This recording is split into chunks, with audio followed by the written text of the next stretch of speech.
ಸ್ನೇಹಿತರೆ, ಯೋಗಾಸನದ ಪರ್ವದಿನ ಜೂನ್ 21 ಹತ್ತಿರವಾಗ್ತಾ ಇದೆ. ಆ ದಿನ ಮಾತೆತ್ತಿದರೆ ಯೋಗ ಯೋಗ ಅಲ್ವೇ? ಈ ಯೋಗಾಸನಕ್ಕೆ ಕಿರೀಟಪ್ರಾಯವಾದ ಸೂರ್ಯ ನಮಸ್ಕಾರವನ್ನು ಪ್ರತಿಯೊಬ್ಬರೂ ಮಾಡಲೇಬೇಕು. ಇದು ಆರೋಗ್ಯ ಮತ್ತು ಸುಂದರ ಮೈಕಟ್ಟಿನ ರಹಸ್ಯವಾಗಿರುವುದಲ್ಲದೆ ಆಧ್ಯಾತ್ಮಿಕ ಪ್ರಯೋಜನವನ್ನು ಕೂಡ ಹೊಂದಿದೆ. ಸೂರ್ಯ ನಮಸ್ಕಾರ ಎಂದರೆ ದಿನದ ಸಮಸ್ತ ಜೀವಕೋಟಿಗಳಿಗೆ ಚೈತನ್ಯವನ್ನು ನೀಡುವ ಸೂರ್ಯನಿಗೆ ಯೋಗ ಭಂಗಿಯಲ್ಲಿ ವಂದಿಸುವುದು. ನಮ್ಮ ದಿನದ ಪ್ರಾರಂಭ ಉಲ್ಲಾಸಕರವಾಗಿದ್ದರೆ ಅದು ಆನಂದದಿಂದ ಅಂತ್ಯಗೊಳ್ಳುತ್ತೆ. ಅಂದರೆ ಈ ಸೂರ್ಯ ನಮಸ್ಕಾರದಿಂದ ನಮಗೆ ದೈಹಿಕವಾಗಿ ಮತ್ತು ಮಾನಸಿಕವಾಗಿ ನೆಮ್ಮದಿ ಸಿಗುತ್ತೆ.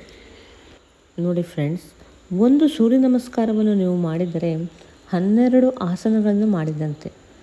ಮತ್ತು ಸೂರ್ಯ ನಮಸ್ಕಾರ ಇದು ಪ್ರಾಣಾಯಾಮ ಮತ್ತು ವ್ಯಾಯಾಮ ಎರಡನ್ನೂ ಒಳಗೊಂಡಿರುತ್ತದೆ. ಸ್ನೇಹಿತರೆ, ನಾನು ಈಗ ನಿಮಗೆ ಕಾರವಾರದ ಮಹಿಳಾ ಪತಂಜಲಿ ಯೋಗ ತರಗತಿಯವರು ಮಾಡುತ್ತಿರುವ ಸೂರ್ಯ ನಮಸ್ಕಾರದ ಪ್ರಾಕ್ಟೀಸನ್ನು ಸ್ಟೆಪ್ ಬೈ ಸ್ಟೆಪ್ 12 ಭಂಗಿಯಲ್ಲಿ ತೋರಿಸ್ತೇನೆ. ಅದೇ ರೀತಿ ನೀವು ಕೂಡ ಪ್ರಾಕ್ಟೀಸ್ ಮಾಡಿ.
ಓಂ ಮಿತ್ರಾಯ ನಮಃ. ಓಂ ರವಯೇ ನಮಃ. ಓಂ ಸೂರ್ಯಾಯ ನಮಃ. ಓಂ ಭಾನವೇ ನಮಃ.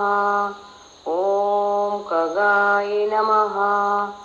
ಓಂ ಪೂಷ್ಣೇ ನಮಃ. ಓಂ ಹಿರಣ್ಯಗರ್ಭಾಯ ನಮಃ. ಓಂ ಮರೀಚೇ ನಮಃ. ಓಂ ಆದಿತ್ಯಾಯ ನಮಃ. ಓಂ ಸವಿತ್ರೇ ನಮಃ. ಓಂ ಅರ್ಕಾಯ ನಮಃ. ಓಂ ಭಾಸ್ಕರಾಯ ನಮಃ.